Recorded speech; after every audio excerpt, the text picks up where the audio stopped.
King ভাই ওয়াইটি তারা আবারও নিজেদের যে জলবা সেই জলবায় মেতে উঠেছেন। সিভিআর আলম একের পর এক স্নাইপার দিয়ে শুট কানেক্ট করে যাচ্ছেন এন্ড একের পর এক কিলগুলোকে যুক্ত করে যাচ্ছেন।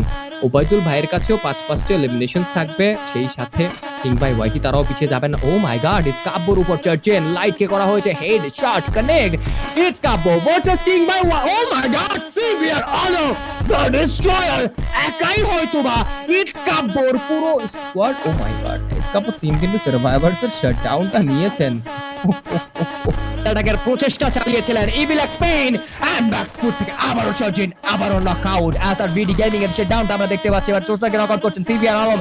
এবার নিজেই পাল্টা আক্রমণে যাবেন, যুদ্ধে জড়াবেন স্পিডোর সাথে 1v1 সিনারিওতে মুখোমুখি সংঘর্ষ হওয়ার সুযোগটা ছিল। তোস্তাকে আবারও একটা আর্লি রিভাইভ, দু সাইড থেকে ঘিরে ফেলার চেষ্টা, হেডশট ক্যাপচার করবেন CBR Alam the destroyer from king.